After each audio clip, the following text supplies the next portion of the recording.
What's going on, YouTube? It's Donnie B all day, bringing you a video before a video, right? I have one of my customs being done right now, and it is going to be one of the sweetest things you've ever seen. This one's being done by a forger called Jed Hornbeak. Look him up here on YouTube, Jed Hornbeak. Hornbeak is one word. He's from Hornbeak, Tennessee, and you have got to see this guy's work. And pretty soon, hopefully tomorrow or the next day, you're going to see a new video of my Nepalese gladius, or my Nepalese gladiator. I think I called it the D-Bad Nepalese gladiator. It's a cross between a Roman gladius and a kukri, and it is boom, awesome. But while that's coming, there was something else that came, and it's not what you'd think. A few weeks back, or about a month ago, maybe, I don't know, I did, not I did a video, but I sent Cowboy Sebop. Y'all know my brother Cowboy Sebop. I sent Cowboy a couple of my combat patches that I wore in Afghanistan, right? And these guys, these patches were out there. They were out there, man. And, you know, Cowboy being a Navy guy, you know, and a brother, I decided, you know, if somebody is really deserving of patches that mean that much, somebody who would appreciate them, I knew Cowboy would. And so I sent them to him, and he did a video where he talked about getting these patches and what it meant to him, which was awesome, right?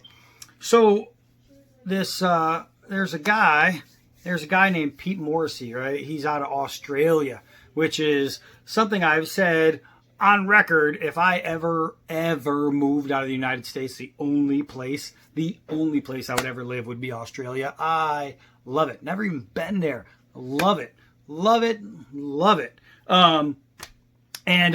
So we got to being mates here on between YouTube and, you know, Facebook and all that. And he saw the video that Cowboy did about the patches, and he kind of thought, you know, that's kind of cool, man. That's kind of cool. And he realized at that point that when I gave 2 patches up, I was 2 patches down. So he thought to himself, no way. No way. So he thought it just can't happen.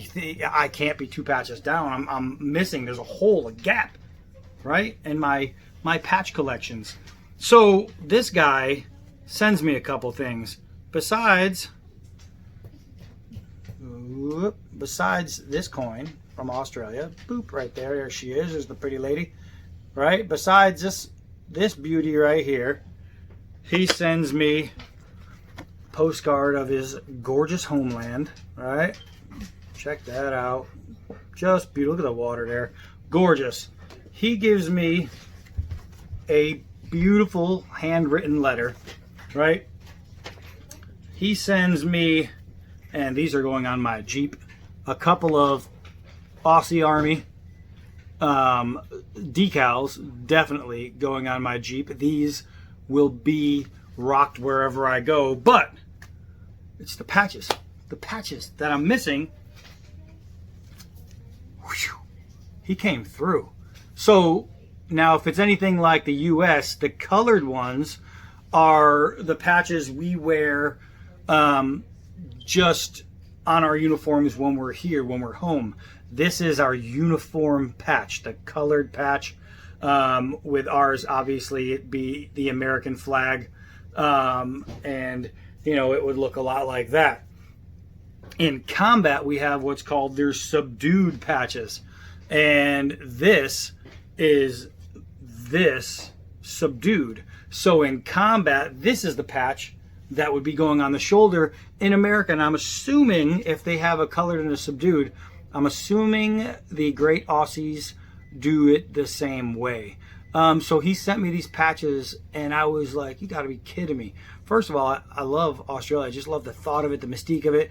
I was a huge monster Steve Irwin guy, right?